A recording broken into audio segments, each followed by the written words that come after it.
ഈ ഒരു ചോദ്യം നമുക്ക് എങ്ങനെ പെട്ടെന്ന് ചെയ്യാമെന്ന് നോക്കാം. സോ ഇതൊരു പവർ ടവർ ബേസ്ഡ് ആയിട്ടുള്ള ചോദ്യമാണ്. അപ്പോൾ നമ്മളെപ്പോഴും മുകളിൽ നിന്ന് താഴേക്ക് വേണം ചിന്തിക്കാനായിട്ട്. അപ്പോൾ ആദ്യം നമുക്ക് ഈ 0 സ്ക്വയർ എടുക്കണം.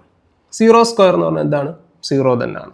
പിന്നെ അപ്പോൾ ഇതെന്തായി? ഇത് മൊത്തത്തിൽ 0 ആയിട്ട് മാറി. So 2 raised to 0. 2 raised to 0. Any number raised to 0 എന്ന് പറഞ്ഞാൽ 1 ആണ്. സോ 2 raised to 1 എന്ന് നമുക്ക് എഴുതാം. ഇനി അടുത്തത് നമ്മൾ നോക്കുക. ബ്രാക്കറ്റ് ഉണ്ടെങ്കിൽ ആദ്യം ബ്രാക്കറ്റിനകത്തെ ചെയ്യണം. ഇവിടെ ഇപ്പോൾ 2 മാത്രമേ ഉള്ളൂ. അതുകൊണ്ടാണ് നമ്മൾ ആദ്യത്തെ കേസിൽ അത് നമ്മൾ പറയാഞ്ഞത്. ഇവിടെ നോക്കുമ്പോൾ 2 സ്ക്വയർ എന്ന് പറയുമ്പോൾ എത്രയാണ്? 4 ആണ്. പിന്നെ 0 സ്ക്വയർ. 0 സ്ക്വയർ എത്ര? 0 അല്ലേ? അപ്പോൾ 4 raised to 0 മൈനസ്. ഇനി ഇവിടെ നോക്കിക്കേ, ആദ്യം ബ്രാക്കറ്റിനകത്തുള്ളത് നോക്കണം.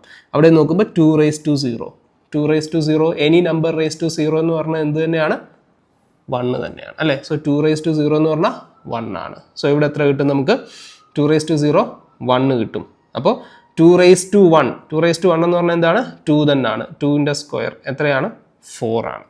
ഇനി അടുത്തത് നോക്കിക്കേ, ഇവിടെ നോക്കുമ്പോൾ ആദ്യം നമ്മൾ ഇത് മൊത്തത്തിൽ ബ്രാക്കറ്റിനകത്തിൽ തന്നെയാണ് കിടക്കുന്നത്. അപ്പോൾ അതുകൊണ്ട് നമുക്ക് എന്ത് ചെയ്യാം? ആദ്യം 0യുടെ സ്ക്വയർ എത്ര? 0യുടെ സ്ക്വയർ 0 തന്നെ. 2 raised to 0. 2 raised to 0 എന്ന് പറഞ്ഞാൽ എന്താണ് വരിക? എനി നമ്പർ raised to 0 1 അല്ലേ?